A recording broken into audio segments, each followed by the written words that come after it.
Hello សួស្តីអ្នកនរគ្នាខ្ញុំបាននាងថ្ងៃនេះខ្ញុំមកប្រាប់ពីរបៀបបង្កើត Discord ឥឡូវធ្វើការទៅចុចទៅ App Store របស់យើងធ្វើការវាយពាក្យថា Discord យើងគ្រាន់តែវាយពាក្យថា Dis ទៅចេញមកចេញលោតពាក្យថា Discord យើងធ្វើការចុចទៅ download វាស្រាប់គ្នាយើងនឹងទៅ download ហើយទៅខ្ញុំ download ហើយឯងអញ្ចឹងខ្ញុំធ្វើការចេញមកវិញនេះ Discord របស់យើងដែលយើងបាន down ហើយយើងធ្វើការទៅ log account ចូលយើងចុចដែលលើមកសម្រាប់គ្នាយើងដែលចង់ដាក់លេខទូរស័ព្ទដាក់លេខទូរស័ព្ទមកសម្រាប់ខ្ញុំចង់ដាក់ Gmail ឥឡូវយើងធ្វើហើយដូចចាំយើង next លើធ្វើការ next ហើយកន្លែងហ្នឹងយើងអាចម្លងចេញបានឥឡូវហ្នឹងយើងម្លងចេញមកហើយកន្លែងនេះវាឲ្យដាក់ឈ្មោះយើងចង់ដាក់ឈ្មោះយើងក៏បានដាក់អីក៏បានចង់ដាក់ឈ្មោះក្នុងហ្នឹងក៏បានតែសម្រាប់ខ្ញុំចង់ដាក់ឈ្មោះក្នុងហ្នឹងកន្លែងបើចំណេះអាក្រមហ្នឹងវាឲ្យយើងពេញពាក្យស្ងាត់អញ្ចឹងគ្នាយើងពេញពាក្យស្ងាត់ទៅឥឡូវយើងធ្វើការពេញពាក្យស្ងាត់យើងមកទៅខ្ញុំដាក់ឈ្មោះខ្ញុំអញ្ចឹង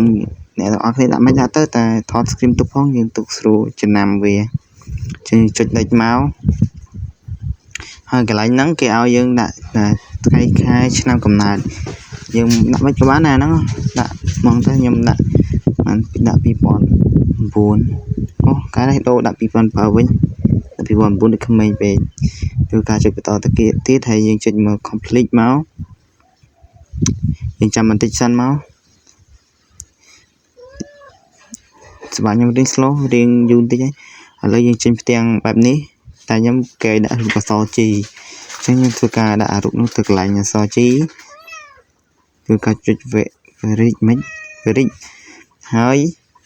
ចាំតិចសិនវារៀង slow ដែរអញ្ចឹងវា slow ទៅវាផ្ទះហើយធ្វើការចុចអនុញ្ញាតហើយយើងចុចដែល script លងទៀតអានេះស្រាប់គ្នាយើងតែចង់ដាក់រូបទៅតែសម្រាប់ខ្ញុំខ្ញុំដាក់រូបខ្ញុំធ្វើការម្លងចេញហើយអាហ្នឹងគេ time friend ខ្ញុំដែលម្លងចេញឥឡូវយើងបង្កើត Discord បានសម្រាប់ហើយកុំភ្លេចជួយចុច subscribe ហើយនឹងជួយចុច like ម្នាក់មួយផងសម្រាប់គ្នាយើងដែលចង់ join Discord ខ្ញុំគ្នាយើងអាចមើលក្រោម comment ខ្ញុំដាក់នៅក្រោម comment